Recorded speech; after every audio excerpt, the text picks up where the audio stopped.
I am going back to a full-time 9 to 5 job. Oui, c'est la tendance en ce moment aux États-Unis. Plusieurs influenceurs, plusieurs créateurs de contenu sont en train d'abandonner et de retourner à leur 9 to 5 job, comme on aime souvent les appeler. Alors, qu'est-ce qui se passe et pourquoi est-ce que c'est important pour vous de comprendre ce qui est en train de se passer dans le game pour pouvoir prendre les bonnes décisions? Restez connectés jusqu'à la fin. Carilla Cosmetics, une marque déposée canadienne. Livraison partout dans le monde. Bonjour à tous, je suis Marthe Karine, je suis entrepreneur dans le secteur du e-commerce et aujourd'hui, je viens vous avertir sur certaines choses qui se passent dans l'industrie du digital, de la technologie, le monde des influenceurs et des créateurs de contenu. Alors, comme vous pouvez le voir, il y a plusieurs vidéos sur TikTok qui parlent d'influenceurs, de créateurs de contenu aux États-Unis, dans d'autres pays, voilà, qui sont en train d'abandonner cette activité-là pour retourner à leur 9 to 5 job ou alors à leur emploi séculier. Il faut que vous puissiez comprendre ce que ça veut dire et ce que ça implique et pourquoi est-ce que c'est important pour vous de faire attention à ce qui risque de vous arriver si vous aussi vous êtes un influenceur ou un créateur de contenu. Alors, il faut savoir que le métier d'influenceur et de créateur de contenu, c'est un métier qui rapporte de l'argent, ou devrais-je dire, qui rapportait beaucoup d'argent il y a 5 ans, par exemple, ou alors plus de 5 ans, par exemple. À l'époque, lorsque tu mettais un contenu sur YouTube, en fait, c'était crazy, quoi. Ça te rapportait sauvagement de l'argent. Pour ceux qui ont commencé TikTok il y a 4 ans, voilà, vous savez que lorsque vous alliez sur TikTok, quel que soit le contenu que vous mettez, ce contenu-là devenait viral, ce contenu était vraiment regardé par plusieurs personnes. Ce qui fait que la plupart des créateurs de contenu, des influenceurs, gagnaient de l'argent à travers les plateformes comme Facebook, TikTok et d'autres également, et même YouTube, voilà, gagnaient de l'argent sur ces différentes plateformes et gagnaient aussi de l'argent sur le fait que les brands, c'est-à-dire les marques, les contactaient pour qu'ils parlent de leurs produits contre rémunération. Ça fait que un influenceur pouvait facilement se retrouver à la fin du mois, même avec un 40 000 dollars, 40 000 dollars à la fin du mois. Ce qui fait que beaucoup de gens, en fait, se lançaient dans cette activité. Le minimum, c'était 10 000 dollars. Mais aujourd'hui, les choses ont beaucoup changé. Les choses ont énormément changé. Vous allez voir que la rémunération sur ces plateformes a diminué. Il y a de plus en plus de concurrence. Il y a des influenceurs qui te disent, par exemple, que quand ils postent leur contenu, ils ont l'impression que le contenu n'est pas assez bon. C'est la raison pour laquelle les gens ne regardent pas ce contenu.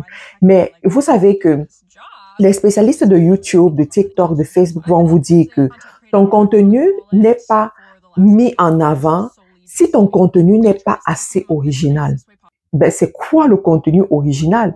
Il se base sur quoi pour dire que ton contenu est original ou il n'est pas assez original? Bien entendu, la concurrence. On va regarder qu'est-ce que la concurrence offre. Vous voyez? Et la concurrence, en fait, ce sont d'autres personnes qui sont venues et puis qui ont imaginé des concepts, qui ont mis sur pied des concepts qui peuvent être parlant ou pas, mais toujours est-il que si ça garde les gens sur la plateforme favorise ce contenu. Ah oui, la plateforme favorise ce contenu. C'est la raison pour laquelle, des fois, vous avez sur votre fil d'actualité des contenus qui ne vous représentent pas, mais qu'on vous propose quand même. Pourquoi? Parce que l'algorithme se dit, si ce contenu a intéressé plusieurs personnes, ce contenu peut aussi intéresser cette personne-là. Et directement, l'algorithme met le contenu devant vous. Peut-être ça ne vous correspond pas. Donc, ça, c'est l'une des réalités, OK? Une autre réalité, c'est au niveau de la rémunération.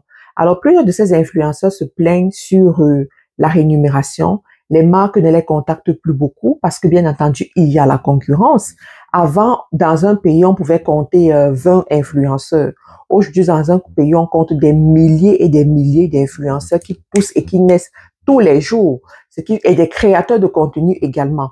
Ce qui fait en sorte que il y a du choix et les marques vont vers ce choix-là, d'accord? Donc, Ce qui fait que les revenus de ces influenceurs, de ces créateurs de revenus sont en train de descendre. Sauf que les créateurs de contenu qui ont commencé peut-être à 18 ans ou à 20 ans, à 23 ans, à ce moment, ils étaient seuls dans leur vie. Au fur et à mesure qu'ils évoluent, ils rentrent dans certaines responsabilités, ils se marient ou alors décident d'avoir des enfants. Ce qui fait que tu as plus de responsabilités qui te demandent d'avoir une source de revenus fixe qui te rapporte de l'argent pour subvenir à tes besoins.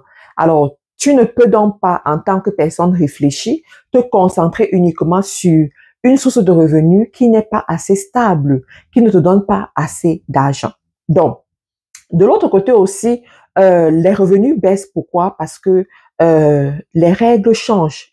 Les règles d'utilisation des plateformes changent. Aujourd'hui, il y a plusieurs personnes qui se sont vues parce que parmi certains de ces influenceurs, il y en a qui ont perdu leur page, il y en a qui ont perdu leur plateforme sur laquelle ils ont travaillé depuis 10 ans, depuis plusieurs années. Pourquoi? Parce que ils ont enfreint les règles de la communauté de la plateforme. Je peux pas compter le nombre de personnes qui ont perdu leur compte Facebook parce que Facebook estime qu'ils ont enfreint les règles de la communauté. Je peux pas aussi compter ceux qui ont perdu les comptes TikTok. YouTube est un peu plus stable à ce niveau-là. D'accord? Donc, tout cela fait en sorte que c'est compliqué. De l'autre côté aussi, il y a la flemme. C'est-à-dire qu'il y a des gens qui, à un moment donné, se disent, moi, je vais pas passer toute ma vie à créer du contenu. Je suis fatiguée de créer du contenu. Je suis fatiguée de me placer devant la caméra et de parler. Je suis fatiguée de toujours prendre soin de moi. Je suis fatiguée. Parce que oui, ça implique ça aussi. Se placer devant la caméra, être présentable, sourire, faire comme si tout allait toujours bien. À un moment donné, voilà, on est fed up, quoi. On est juste fatigué et on veut passer à autre chose. Donc, il y en a qui arrivent à saturation comme ça et qui se disent, bon, tant qu'à faire, j'ai toujours besoin d'une source de revenus. Allons faire notre emploi séculier, 9 to 5 job, et puis on reste tranquille. Alors, pourquoi est-ce que je vous dis tout ceci?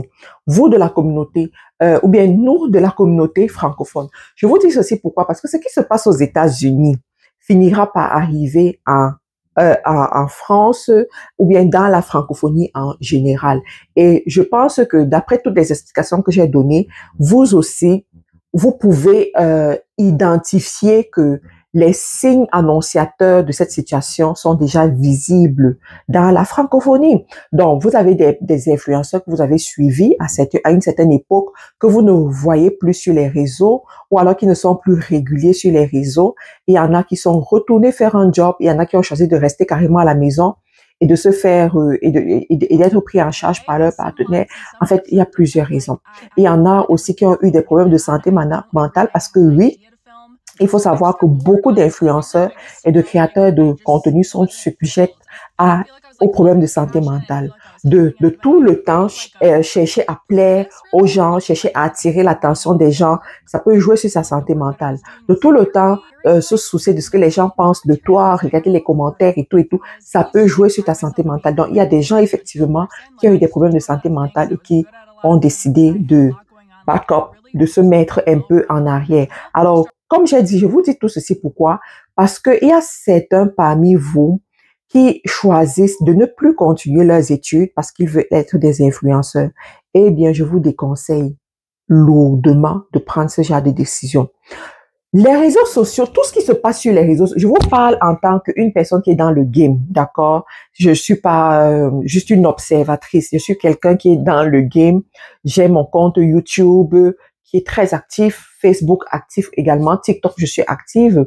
Je gagne mes revenus à travers les réseaux sociaux. Est-ce que moi j'ai envie de laisser mon activité? Je n'en suis pas encore à ce niveau-là, d'accord? Pourquoi? Je vais vous expliquer aussi pourquoi je n'en suis pas à ce niveau. Alors, je reviens sur ces personnes-là qui choisissent de ne pas faire les études ou bien de déchirer leur diplôme parce que ils comptent sur les revenus du digital.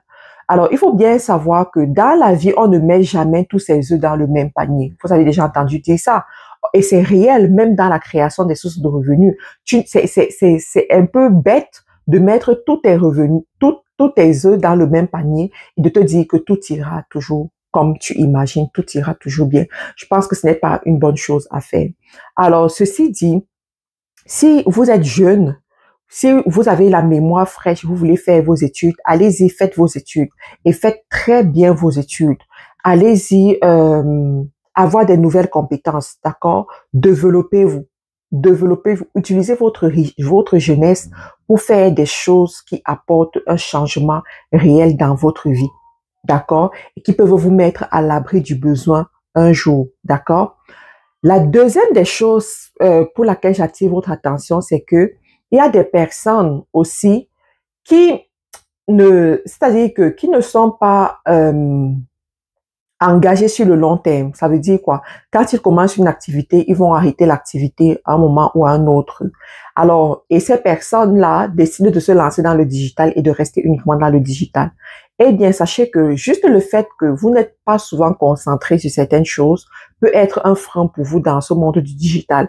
Pourquoi? Parce qu'il y aura beaucoup de choses pour vous amener à abandonner. Les changements sur les plateformes, les plateformes qui sont tout le temps en train de changer, d'imposer de nouvelles règles, peuvent vous amener à vous décourager et à abandonner. De l'autre côté aussi, les revenus qui fluctuent. À un moment donné, tu as l'impression que tu gagnes beaucoup. À un autre moment donné, tu as l'impression que tes revenus baissent et tout. Ça peut être un problème. De l'autre côté aussi, le comportement du consommateur qui est différent. À l'époque, le consommateur était peut-être prêt. Moi, je me rappelle, je prends juste le cas du e-commerce. Avant, il y avait des informations e-commerce qui étaient tellement privilégiées que tu pouvais les vendre très cher. Mais aujourd'hui, l'information est tellement disponible que les gens ne sont plus prêts à payer aussi cher pour avoir ce genre de choses. Donc, il y a eu un changement. Et le consommateur est de plus en plus au courant de certaines choses, ce qui fait que il sort difficilement son argent, en fait. Du coup, ça limite, d'accord, et ça touche aux revenus de certaines personnes. Alors, comment est-ce que moi j'ai fait pour que ça ne me touche pas encore? Je ne sais pas si ça va me toucher dans 5 ans ou dans 10 ans, mais toujours est-il que on dit si tu vas aller loin, ménage ta monture. Donc, comment est-ce que moi j'ai fait? C'est que très rapidement, j'ai compris qu'il me fallait mettre sur pied des sources de revenus qui ne dépendent pas d'Internet. Donc, pendant que j'évolue sur Internet, je suis aussi en train de développer des sources de revenus qui ne dépendent pas d'Internet, de telle sorte que si Internet ferme aujourd'hui, s'il y a tous ces déboires qu'on entend sur Internet, je peux continuer à avoir une vie de mes rêves. Je peux continuer à avoir un certain de revenus. Ce ne sera peut-être pas le même revenu avec les mêmes efforts parce que c'est sûr que grâce aux réseaux sociaux, il y a un type de revenu que tu peux avoir, d'accord? Donc, ce sera peut-être pas la même chose, mais au moins, ce sera quand même des revenus. C'est la raison pour laquelle j'aime beaucoup vendre les produits. Beaucoup vendre les produits parce que le produit qui répond à un besoin sera toujours recherché. Parce que les gens auront toujours leurs souffrances, ils auront toujours leurs besoins et ils vont chercher une solution pour résoudre ce besoin-là. Donc, les amis, dites-moi qu'est-ce que vous en pensez en commentaire. Vous qui êtes créateur de contenu, vous qui êtes influenceur, comment est-ce que vous prenez par rapport à ceci? Comment est-ce que qu'est-ce que vous faites pour éviter que ça ne vous touche un jour? Ou alors, si ça vous a déjà touché, dites-nous-le en commentaire. Entre-temps, portez-vous bien. Utilisez les produits de chez Carilla Cosmétiques. Pour ceux qui ne l'ont pas encore essayé, c'est le moment de le faire. C'est l'hiver. Utilisez des huiles comme ça qui vont vous aider à avoir un teint shine, glow, beau, unifié, hydraté et beau à voir. Portez-vous bien. Bye bye. Vous avez l'impression que votre peau manque d'hydratation? Vous en avez assez de la peau qui tiraille et des sensations d'inconfort? Découvrez le lait ultra hydratant Nakia de chez Carilla Cosmetics, spécialement formulé pour les peaux sèches et normales. Riche en ingrédients naturels tels que l'extrait de mûre, de raisin, d'huile de grain de tournesol, de collagène et de vitamine E, hydrate, nourrit en profondeur tout en créant une barrière protectrice, laissant ainsi votre peau douce et souple. Vous retrouverez très rapidement un teint uniforme, lumineux et radieux. Carilla Cosmetics, une marque déposée canadienne. Livraison partout dans le monde.